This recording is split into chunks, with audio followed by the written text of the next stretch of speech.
Moctezuma's welcome.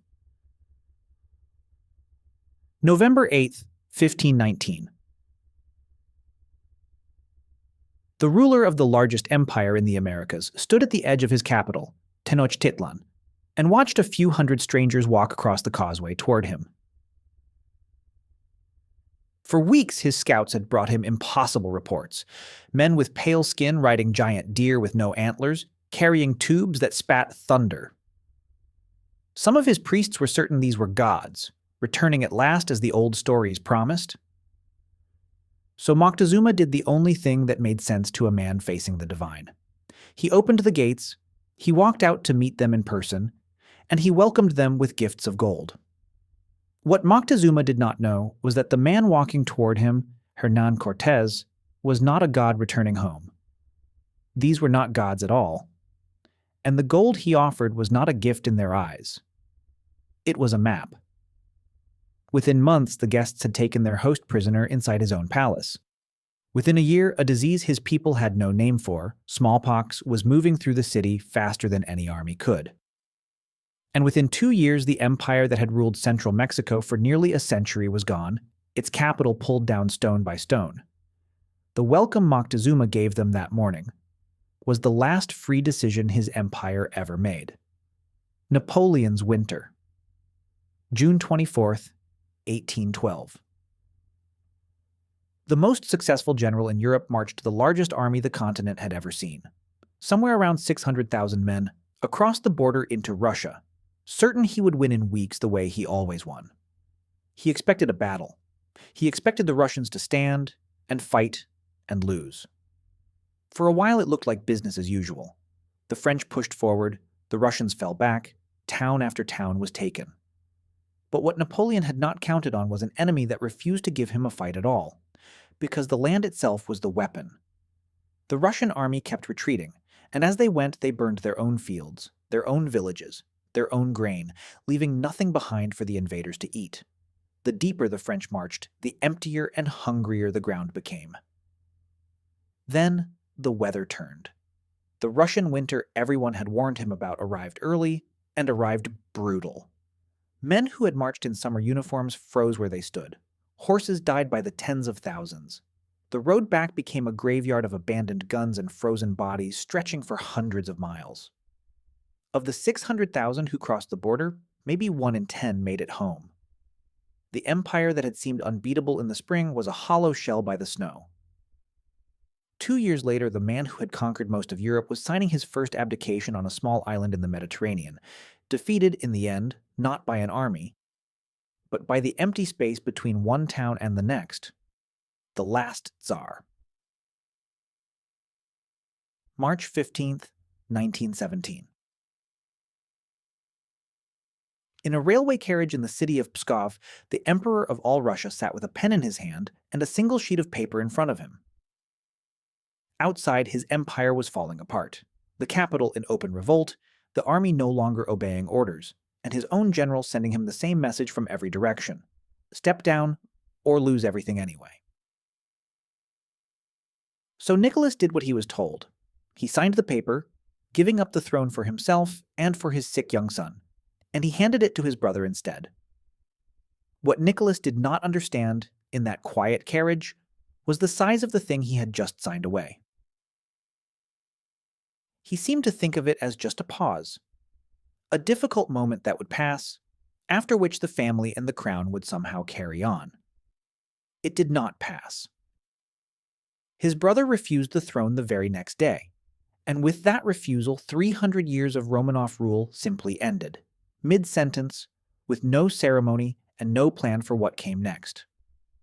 A year later, the family was moved to a small house in the town of Yekaterinburg. A year after that, in a basement room in the middle of the night, the last Tsar of Russia and his entire family were shot. The pen stroke in the railway carriage had not been a pause at all. It was the last line the dynasty would ever write, and the man holding the pen was the only one who didn't realize he was signing his own ending: Gorbachev's reform. This one is different from the rest because he didn't lose a war and he didn't lose an election. In a strange way, Mikhail Gorbachev won. He just won the exact wrong thing.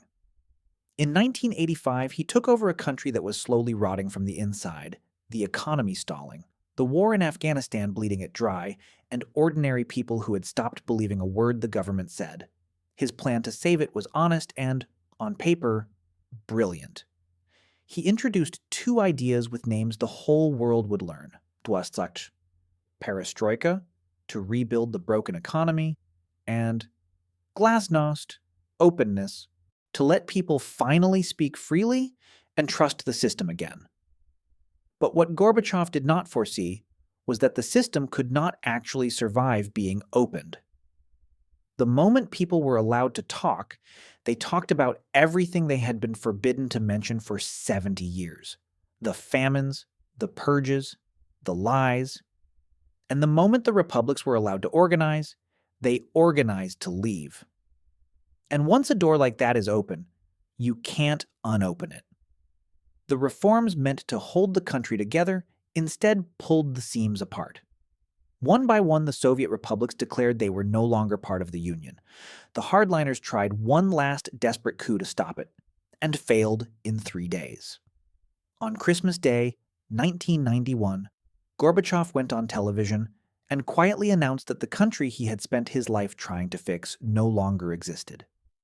He had set out to rescue the Soviet Union, and the rescue operation was the thing that killed it. The empire didn't fall to an enemy. It fell to its own front door, left open by the man who held the key. The Shah's gamble. Most rulers fall because they refuse to change. This one fell because he changed too fast, and in exactly the wrong direction. In the 1960s and 70s, the Shah of Iran, Mohammad Reza Pahlavi, was sitting on enormous oil wealth and a simple ambition: drag his country into the modern world whether it was ready or not. He launched a sweeping program of reform: land redistribution, women's rights, factories, skyscrapers, and a flood of Western money and Western culture pouring into cities that had been deeply traditional for centuries. To him it was progress, pure and simple. But what the Shah did not see was that he was making enemies on every side at once. The religious clergy saw the Westernization as an attack on their faith. The left saw the reforms as a cover for his secret police and his friendship with the United States. The poor saw the skyscrapers and felt only the gap between them and the palaces. He had made them all angry for completely different reasons. And now they were angry together. Instead of building a base of support, the modernization welded all of his opponents into a single furious coalition, and the one thing they agreed on was that he had to go. In 1979, the streets filled, the army refused to fire, and the Shah flew out of the country he had tried so hard to remake, never to return.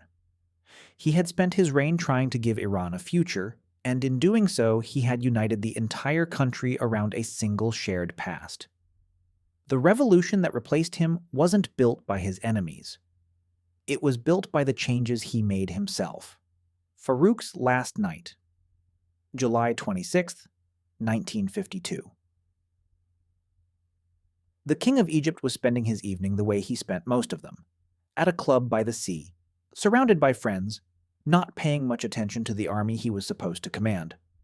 For years, Farouk had treated the young officers beneath him as a joke, ignoring their complaints, laughing off their warnings, certain that a king with a palace and a treasury could never really be touched by men with rifles.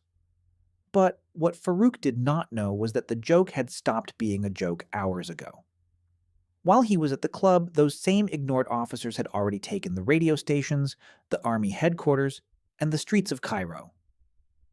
By the time the message reached him, it wasn't a warning anymore. It was an order. Abdicate, hand the throne to your infant son, and leave the country by nightfall, or be taken out by force. There was no fight left to fight. Farouk signed the abdication, changed into a uniform one last time, and walked down to the harbor where the royal yacht was waiting. As the ship pulled away from the shore, the officers who had just overthrown him stood on the dock and, by every account, saluted. Watching his kingdom shrink behind him, the last king of Egypt reportedly turned to the men still around him and delivered one final, bitter joke.